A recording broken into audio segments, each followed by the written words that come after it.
ನಮಸ್ಕಾರ ವೀಕ್ಷಕರೇ, ನೀವು ನೋಡ್ತಾ ಇರೋದು ಆದ್ಯಂತ್ ಮೀಡಿಯಾ.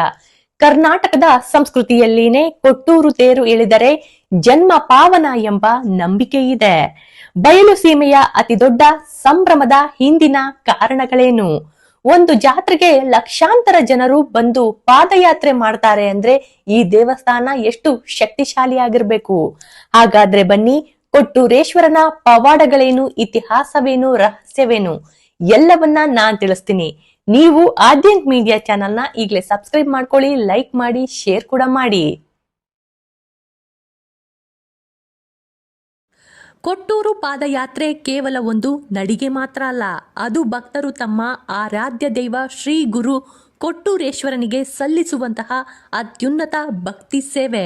ಜನರು ನೂರಾರು ಕಿಲೋಮೀಟರ್ ಅಂದ್ರೆ ದಾವಣಗೆರೆ, ಚಿತ್ರದುರ್ಗ, ಹಾವೇರಿ ಹೀಗೆ ಹಲವಾರು ಊರುಗಳಿಂದ ಇಲ್ಲಿಗೆ ಬರ್ತಾರೆ ಅಂದ್ರೆ ಈ ದೇವರ ಸತ್ಯ ಎಷ್ಟಿರ್ಬೇಕು. ಅನೇಕ ಭಕ್ತರು ತಮ್ಮ ಕಷ್ಟಗಳು ಎದುರಾದಾಗ ಅಥವಾ ಯಾವ್ದಾದ್ರೂ ಕೆಲಸ ನೆರವೇರಬೇಕೆಂದು ಕೊಟ್ಟೂರಪ್ಪನಿಗೆ ಹರಕೆಯನ್ನ ಕಟ್ಟಿಕೊಳ್ತಾರೆ. ನನ್ನ ಆಸೆ ಈಡೇರಿದರೆ ನಿನ್ನ ದರ್ಶನಕ್ಕೆ ಪಾದಯಾತ್ರೆಗೆ ಬರ್ತೀನಿ ಎಂದು ಬೇಡಿಕೊಂಡಿರ್ತಾರೆ. ಈ ಸಂಕಲ್ಪ ಈಡೇರಿದ ಮೇಲೆ ಕೃತಜ್ಞತೆ ಸಲ್ಲಿಸಲು ಪಾದಯಾತ್ರೆಯನ್ನ ಮಾಡ್ತಾರೆ. ಮೈ ಕೊರೆಯುವಂತಹ ಚಳಿ ಅಥವಾ ಸುಡುವ ಬಿಸಿಲಿನಲ್ಲಿ ನಡೆಯುವಾಗ ಭಕ್ತರಲ್ಲಿ ತಾಳ್ಮೆ ಮತ್ತು ಶ್ರದ್ಧೆ ಹೆಚ್ಚಾಗ್ತಾ ಹೋಗುತ್ತೆ. ಕೊಟ್ಟೂರೇಶ್ವರನಿಗೆ ಪಾದಯಾತ್ರೆ ಮಾಡೋ ಮೂಲಕ ಹರಕೆ ಹೊತ್ತರೆ ಆರೋಗ್ಯ, ಸಂಪತ್ತು, ವಿವಾಹ ಮತ್ತು ಮಕ್ಕಳ ಭಾಗ್ಯದಂತಹ ಬಯಕೆಗಳು ಈಡೇರುತ್ತೆ ಎಂಬ ಬಲವಾದ ನಂಬಿಕೆ ಇದೆ. ಹಾಗಾಗಿ ಕೊಟ್ಟೂರೇಶ್ವರ ಜಾತ್ರೆ ನಡೆಯುವ ದಿನಕ್ಕೆ ಸರಿಯಾಗಿ ಇಲ್ಲಿಗೆ ತಲುಪುವಂತೆ ನಾಡಿನ ಮೂಲೆ ಮೂಲೆಗಳಿಂದ ಭಕ್ತರು ಬರಿಗಾಲಿನಲ್ಲಿ ಪಾದಯಾತ್ರೆ ಬರ್ತಾರೆ. ಹೀಗೆ ಬರುವಂತಹ ಭಕ್ತರಿಗೆ ಉಪಚಾರಕ್ಕಾಗಿ ರಸ್ತೆಯಲ್ಲಿ ಸ್ವಯಂ ಸೇವಕರು, ದಾನಿಗಳು ಮಜ್ಜಿಗೆ, ಜ್ಯೂಸ್, ಪಾನೀಯದಂತಹ ಆಹಾರಗಳನ್ನ ಇಟ್ಕೊಂಡು ಕಾಯ್ತಾ ಇರ್ತಾರೆ. ಮಕ್ಕಳಿಂದ ಹಿಡಿದು ವಯೋವೃದ್ಧರವರೆಗೂ ಕೂಡ ಕಾಲ್ನಡಿಗೆಯಲ್ಲಿ ಆಗಮಿಸೋದು ಈ ಜಾತ್ರೆಯ ಮತ್ತೊಂದು ವಿಶೇಷ. ಗುರು ಕೊಟ್ಟೂರೇಶ್ವರರು ಸಂಚಾರ ಮಾಡಿದಂತಹ ದಾರಿಯಲ್ಲಿ ನಾವು ನಡೆದ್ರೆ ಪುಣ್ಯದ ಕೆಲಸ ಎಂದು ಭಾವಿಸಲಾಗುತ್ತೆ. ವಿಜಯನಗರ ಕಾಲದಿಂದಲೂ ನಡೆದುಕೊಂಡು ಬಂದಿರುವ ಈ ಒಂದು ಸಂಪ್ರದಾಯವನ್ನ ಈಗಲೂ ಕೂಡ ಫಾಲೋ ಮಾಡಲಾಗ್ತಾ ಇದೆ. ಹಾಗಾದ್ರೆ ಗುರು ಕೊಟ್ಟೂರೇಶ್ವರರ ಇತಿಹಾಸ ಏನು, ಅವರು ಇಲ್ಲಿ ಹೇಗೆ ಬಂದ್ರು ಅನ್ನೋದನ್ನ ಈಗ ತಿಳಿಸ್ತಾ ಇದ್ದೀನಿ. ಕರ್ನಾಟಕದಲ್ಲಿ ನಡೆಯುವಂತಹ ದೊಡ್ಡ ಜಾತ್ರೆಗಳಲ್ಲಿ ಕೊಟ್ಟೂರು ತೇರು ಕೂಡ ಒಂದಾಗಿದೆ. ಪಂಚಗಣಾಧೀಶ್ವರರಲ್ಲಿ ಒಬ್ಬರೆನಿಸಿಕೊಂಡಂತಹ ಗುರು ಕೊಟ್ಟೂರೇಶ್ವರರವರು ಇಲ್ಲಿ ನೆಲೆಸಿದರು ಎಂದು ನಂಬಲಾಗುತ್ತೆ. ಶ್ರೀ ಗುರು ಕೊಟ್ಟೂರೇಶ್ವರನಿಗೆ ಕೊಟ್ಟೂರು ಬಸವೇಶ್ವರ ಅಂತ ಕೂಡ ಕರೆಯಲಾಗುತ್ತೆ.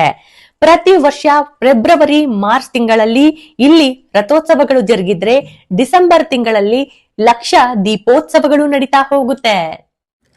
ಒಂದು ಹಿರೇಮಠ ಅಥವಾ ದೊಡ್ಡ ಮಠ, ತೊಟ್ಟಿಲು ಮಠ ಮತ್ತು ಗಾಚಿನ ಮಠ.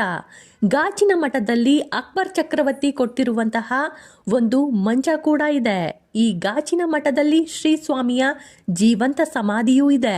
ಕೊಟ್ಟೂರಿಗೆ ಮೊದಲಿನ ಹೆಸರು ಶಿಕಾಪುರ. ಶ್ರೀ ಗುರು ಕೊಟ್ಟೂರೇಶ್ವರರು ಆಗಮಿಸಿದ ನಂತರ ಇಲ್ಲಿ ಪವಾಡಗಳನ್ನ ಮಾಡ್ತಾ ಹೋದ್ರು. ಆಗ ಈ ಊರಿಗೆ ಕೊಟ್ಟೂರು ಎಂದು ಕರೆಯಲಾಯಿತು ಅಂತಾರೆ ಹಿರಿಯರು. ಪೌರಾಣಿಕ ಹಿನ್ನೆಲೆಯಲ್ಲಿ ಶ್ರೀ ಕೊಟ್ಟೂರೇಶ್ವರ ಸ್ವಾಮಿ ಇಲ್ಲಿ ನೆಲೆ ನಿಲ್ಲುವ ಮುಂಚೆ ಈ ಕ್ಷೇತ್ರದಲ್ಲಿ ಶ್ರೀ ವೀರಭದ್ರೇಶ್ವರ ಸ್ವಾಮಿಯ ನೆಲೆಯಾಗಿತ್ತು. ಒಮ್ಮೆ ಕೊಟ್ಟೂರೇಶ್ವರ ಸ್ವಾಮಿಯು ಊರೂರು ಸುತ್ತುತ್ತಾ ಶಿಕಾಪುರಕ್ಕೆ ಬಂದಾಗ ರಾತ್ರಿಯಾಗಿತ್ತು. ಆ ಸಮಯದಲ್ಲಿ ವೀರಭದ್ರೇಶ್ವರ ಸ್ವಾಮಿಯ ಬಳಿ ಬಂದಂತಹ ಕೊಟ್ಟೂರೇಶ್ವರರು ತಮಗೆ ಉಳ್ಕೊಳ್ಳೋಕೆ ಸ್ಥಳ ಬೇಕೆಂದು ಕೇಳಲು ಒಪ್ಪಿಕೊಂಡಂತಹ ವೀರಭದ್ರೇಶ್ವರರು ತಮ್ಮ ಆಸ್ಥಾನದಲ್ಲೇ ಮಲಗಲು ಸ್ಥಳವನ್ನ ನೀಡ್ತಾರೆ.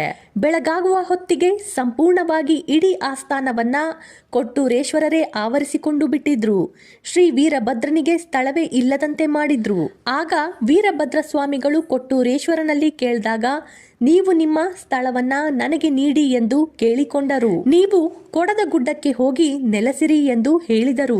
ಅದರಂತೆ ವೀರಭದ್ರ ದೇವರಿಗೆ, ಇನ್ನು ಮುಂದೆ ನೀವು ಆ ಸ್ಥಳವನ್ನ ಯಾರಿಗೂ ಕೊಡಬೇಡಿ, ಈ ಕ್ಷೇತ್ರವು ಕೊಡದ ಗುಡ್ಡ ಎಂದು ಪ್ರಖ್ಯಾತಿಯಾಗಲಿ. ಜೊತೆಗೆ ನೀವು ನನಗೆ ಕೊಟ್ಟ ಈ ಶಿಕಾಪುರ ಇನ್ನು ಮುಂದೆ ಕೊಟ್ಟೂರು ಎಂದು ಪ್ರಖ್ಯಾತವಾಗಲಿ ಎಂದು ಹರಸಿದರು. ಕೊಟ್ಟೂರೇಶ್ವರ ಸ್ವಾಮಿ ಕೇವಲ ಒಬ್ಬ ವ್ಯಕ್ತಿಯಲ್ಲ, ಬದಲಿಗೆ ಭಕ್ತರ ಪಾಲಿನ ಶಕ್ತಿ ಸ್ವರೂಪಿ. ಗುರು ಕೊಟ್ಟೂರೇಶ್ವರರು ಸುಮಾರು 15ರಿಂದ 17ನೇ ಶತಮಾನದಲ್ಲಿ ಜೀವಿಸಿದಂತಹ ಒಬ್ಬ ಮಹಾನ್ ಸಂತ. ಇವರು ಜನರ ಕಷ್ಟಗಳನ್ನ ಪರಿಹರಿಸಿದರು ಎಂದು ನಂಬಲಾಗುತ್ತೆ. ಇಲ್ಲಿನ ದೇವಸ್ಥಾನದ ಆವರಣದಲ್ಲಿನೇ ಲಿಂಗೈಕ್ಯರಾದರು ಎನ್ನಲಾಗುವ ಜಾಗವೇ ಇಂದಿನ ಪವಿತ್ರ ಕ್ಷೇತ್ರ. ಇವರು ಶಿವನ ವಾಹನವಾದಂತಹ ನಂದಿಯ ಅವತಾರವೆಂದು ಭಕ್ತರು ನಂಬ್ತಾರೆ. ಹಾಗಾಗಿ ಕೊಟ್ಟೂರಿಗೆ ಸಂತ ಕೊಟ್ಟೂರೇಶ್ವರನ ಹೆಸರೇ ಇಡಲಾಗಿದೆ. ಆದ್ರಿಂದ ಇದರ ಇತಿಹಾಸವು ಗುರು ಕೊಟ್ಟೂರೇಶ್ವರ ಇತಿಹಾಸದಿಂದ ಬಂದಿದೆ. ಒಮ್ಮೆ ಭೂಮಿ ಮೇಲಿನ ಜನರು ಬೆದರಿಕೆಗೆ ಒಳಗಾದಾಗ ಸ್ವರ್ಗದಿಂದ ಭಗವಾನ್ ಶಿವ ಮತ್ತು ಪಾರ್ವತಿ ನಂದಿಗೆ ಶಿಕಾಪುರ ಅಂದ್ರೆ ಕೊಟ್ಟೂರಿಗೆ ಹೋಗಿ ಮುಗ್ಧ ಜನರನ್ನ ರಕ್ಷಿಸಲು ಆದೇಶ ಮಾಡಿದ್ರಂತೆ. ಆದ್ದರಿಂದ ಭಗವಾನ್ ನಂದಿಯು ಸಾಧುವಿನ ರೂಪದಲ್ಲಿ ವೇಷ ಧರಿಸಿ ಶಿಕಾಪುರಕ್ಕೆ ತಲುಪಿದರಂತೆ. ಈ ಸಂತನನ್ನೇ ನಂತರ ಜನರು ಕೊಟ್ಟೂರೇಶ್ವರ ಎಂದು ಕರೆದರು. ಈ ಅದ್ದೂರಿ ಜಾತ್ರೆ ಹಾಗೂ ರಥೋತ್ಸವ ಪ್ರತಿ ವರ್ಷ ಶಿವರಾತ್ರಿಯ ಕೆಲವು ದಿನಗಳ ಮೊದಲು, ಸಾಮಾನ್ಯವಾಗಿ 3 ದಿನಗಳ ಮುಂಚೆ ಮಾಘ ಮಾಸದಲ್ಲಿ ನಡೆಯುತ್ತೆ. ಜಾತ್ರೆಯ ಪ್ರಮುಖ ಆಕರ್ಷಣೆ ಅಂದ್ರೇನೆ ಬೃಹತ್ ರಥೋತ್ಸವ.